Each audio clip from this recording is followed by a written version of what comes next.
دیکھیں اس کے بعد عرب کی باری ہے، ایران کا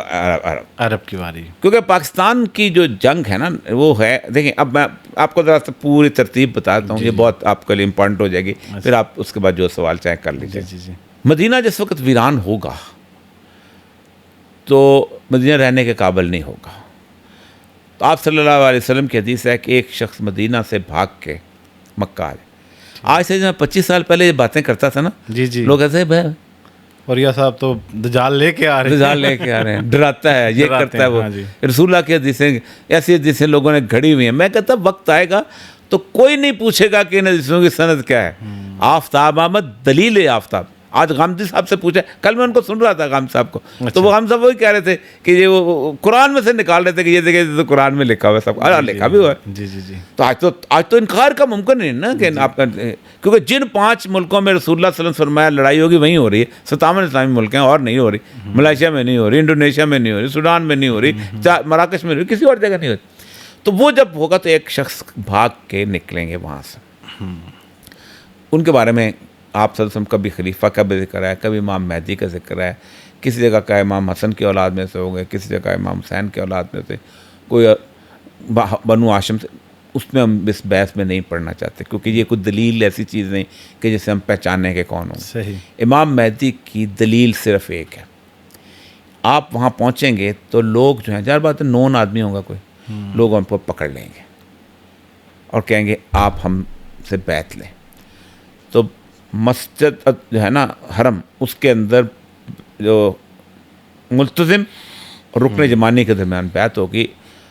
اور جیسے ہی بیعت کا غلغلہ ہوگا تو شام، اب شام اب یہ نہ کہے گا یہ شام اب بشار لفظہ، بلاد شام میں شام بھی شامل ہے، اردن بھی شامل ہے، لیبنان بھی شامل ہے، اسرائیل بھی شامل ہے، یہ پورا علاقہ ہے۔ ٹھیک ہے۔ شام سے ایک لشکر جو ہے ان کے لیے روانہ ہوگا، اس کے لیے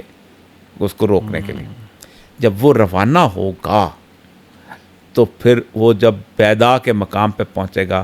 تو وہ دھسا دیا جائے گا زمین کے اندر۔ یہ واحد نشانی ہے امام مہدی کی، واحد۔ اقبال کہتا ہے خضر وقت اور خلوت دشت حجاز آیت بروں، قافلہ از وادی دور استراد آیت بروں۔ جس وقت یہ اطلاع ملے گی خراسان سے لڑچ کر جو ہے نکلے گا اس کی مدد کے لیے۔ خراسان ہے افغانستان کا علاقہ ہے، ہاں جی، تھوڑا سا مشہد ایران کا حصہ، تھوڑا سا بیسیکلی رسول اکرم میں خراسان افغانستان، یہاں سے لشکر ان کی مدد میں جائے گا۔ جب وہ لشکر وہاں جائے گا تو پھر وہ فتح کریں گے، آپ نا ایلیا میں گاڑ دے جائیں گے، پھر وہ بیت المقدس میں گاڑ دے جائیں گے، پہلے حکومت بن جائے گی یہودیوں کی اس پورے علاقے کے اندر، وہ جب وہاں گاڑ دیے جائیں گے تو پھر انڈیا حملہ کرے گا۔ تو پھر آپ صلی اللہ علیہ وسلم فرمایا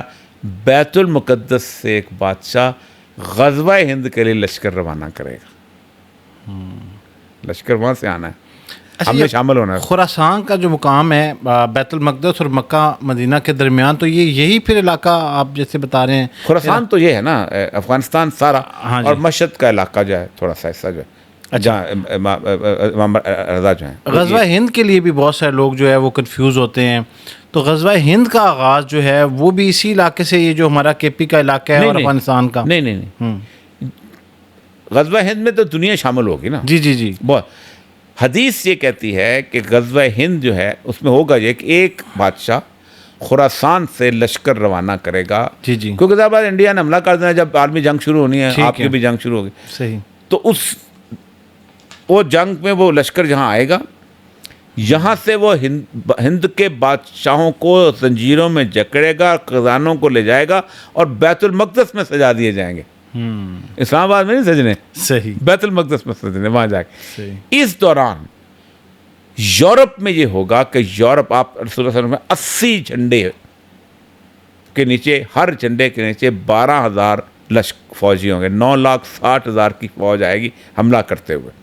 کیونکہ امام مہدی اسٹیبلش ہو جائیں گے۔ تو وہاں سے جب وہ آئے گی تو ترکی فتح کر لے گی، ترکی کو فتح کرتے کرتے حلب کے سامنے آماک کے میدان میں ان کی لڑائی ہوگی۔ اس لڑائی کو جب مسلمان فتح کریں گے، کرتے ہوئے جب ترکی کو فتح کریں گے تو پھر دجال جو ہے وہ زنجیریں توڑ کے نکلے گا، خود آئے گا مقابلے میں۔ اور یہ سب یہ